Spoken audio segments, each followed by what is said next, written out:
things first, I want to wash my tomatoes properly before I start cutting them for blending. Right here, I have this bowl. I'm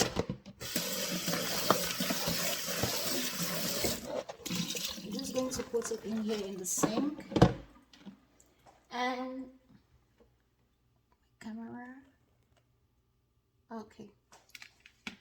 So I'm going to just be taking some of my tomatoes, wash them using my sieve, then put them in the other bowl in the other sink.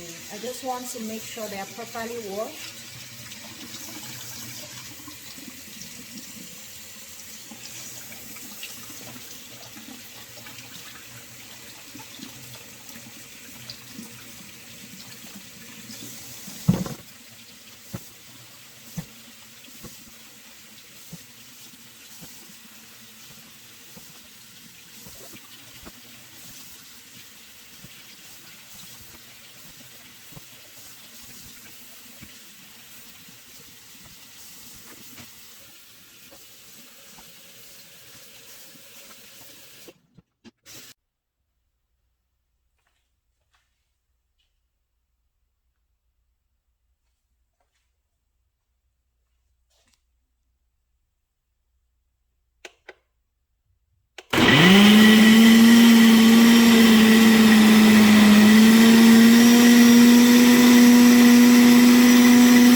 So right there is my blended tomatoes. I'm done blending it. It was really much. I have some right here, but as I'm going to be cooking it, it's going to go down definitely, so I can always add the other one. But if you have a bigger pot, it's just fine. You put everything in there. What I'm going to actually do now is to boil it. I will let it cook until it doesn't have that sour taste and it's all thick. What we are trying to get right now is a thick tomato paste. So it's really going to cook for quite a while. And what you want to make sure you're always doing is to be checking on it and stirring it so that it doesn't get burnt. Turn on my heat right now. Turn on my heat and I let this boil and boil.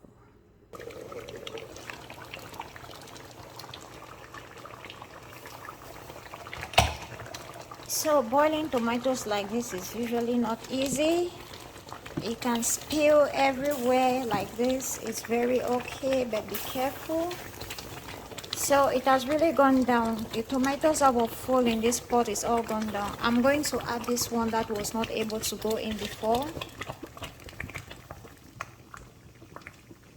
This one is the one that could not fit into the pot because my pot is small. Since the first one has gone down, I can now bring this in and continue cooking it.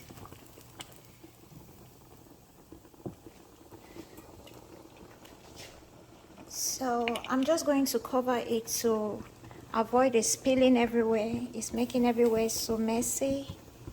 I'm going to cover it a little bit like this and just let it cook. It will keep going down once it gets to a thick paste, then we can move on. So let's see how our tomatoes is doing. Ooh. Okay. So our paste is coming.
So the whole idea is to make sure that all the water is totally dried up and the tomato sour taste is all gone, and we are good to proceed. So you can actually, instead of buying canned tomato paste in the stores that is already made, you can get your good, healthy, fresh, organic tomatoes, and you just follow this process, and you can do this and actually store it in the freezer, and whenever you want to cook, you use it.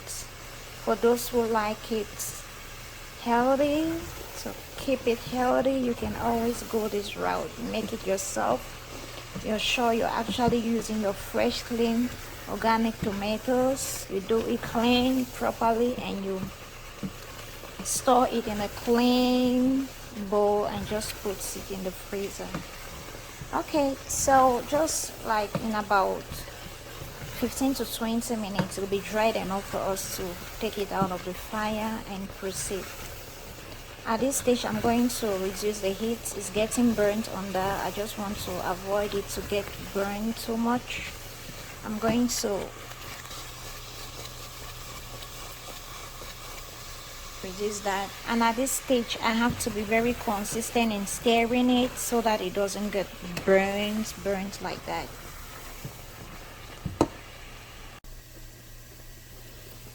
I'm satisfied with my tomatoes. The water is all dried up, and if I taste, let me taste it again.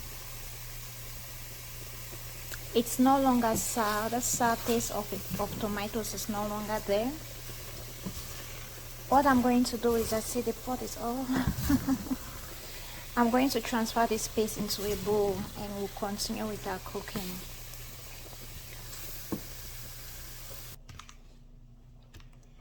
Look at all that big bowl of fresh tomatoes that we chopped and blended. We have cooked it. The whole idea was to get all the water out of it and to take out that sour taste from it. This is what is left of it. This is our tomato paste. If you're not sure of the tin tomatoes, the canned tomatoes you buy from the stores, and you like your things healthy and organic, you can actually make your own tomato paste like this. But mind you, the more paste you want, the more fresh tomatoes you will need to blend to do this. You can actually store this in your freezer. Whenever you want to cook, you use it and you cook with it. Today I'm making Christmas stew. I'm going to proceed and use this to make this